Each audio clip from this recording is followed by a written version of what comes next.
내가 몇 년 동안 가지고 있던 땅인데 갑자기 누군가가 나타나서 이 땅 내 거야 라고 주장한다면 어떨까요? 등기부를 떼어봤더니 내 이름이 적힌 등기부가 하나, 다른 사람 이름이 적힌 등기부가 또 하나, 똑같은 땅에 주인이 2명이라고? 이거 완전 법적 대혼란이죠? 이게 바로 중복등기 문제인데요. 한번 발생하면 해결이 쉽지 않습니다. 더 무서운 건 등기부만 봐서는 이런 문제가 있는지조차 모른 채 땅을 샀다가 소송에 휘말릴 수도 있다는 점입니다. 오늘 영상에서는 중복등기의 개념, 대법원 판례, 실무에서의 해결 방법까지 싹 다 정리해 드릴 테니 끝까지 시청 부탁드립니다. 특히 마지막에는 중복등기 분쟁을 피하는 방법까지 알려드릴 테니까 꼭 확인하세요.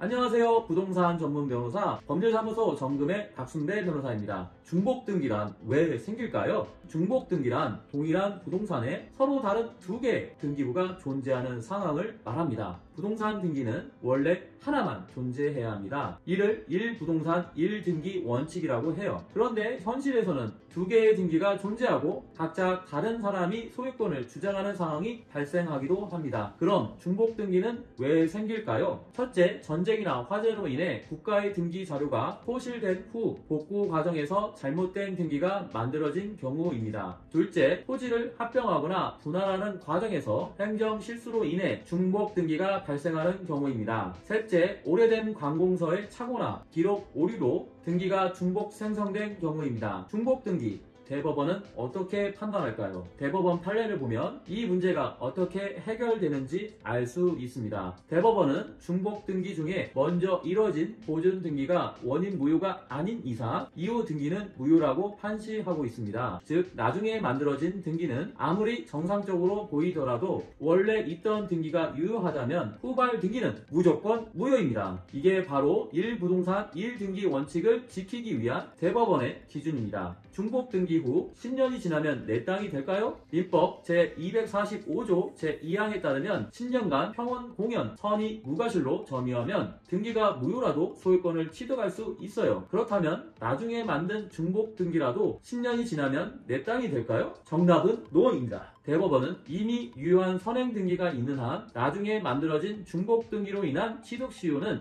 인정할 수 없다고 판결했습니다. 즉 중복등기를 근거로 점유했더라도 등기부 취득시효가 인정되지 않는다는 거죠. 그럼 실무에서는 이 문제를 어떻게 해결해야 할까요? 첫째, 중복등기가 존재하는 경우 반드시 등기부 등본과 지적도를 대조해야 합니다. 둘째, 기존 등기가 유효한지 무효인지를 확인하기 위해 법원에 등기 말소 소송을 제기할 수 있습니다. 셋째, 토지를 매매할 때는 반드시 전문가와 상담하여 중복등기 여부를 사전에 확인해야 합니다. 특히 토지 시세가 높은 지역일수록 소유권 분쟁이 심해질 가능성이 높기 때문에 꼭 확인하시기 바랍니다. 마지막 정리. 첫째, 중복등기는 동일한 부동산에 2개 이상의 등기가 존재하는 상태입니다. 둘째, 대법원은 선행등기가 유효하다면 후행등기는 무효라고 판시합니다. 세 번째, 중복등기라도 10년 점유해도 소유권 취득은 불가합니다. 네 번째, 중복등기가 의심되면 반드시 전문가와 상의하시기 바랍니다. 오늘 영상이 도움이 되셨다면 좋아요와 구독, 알림 설정 꼭 부탁드립니다. 감사합니다.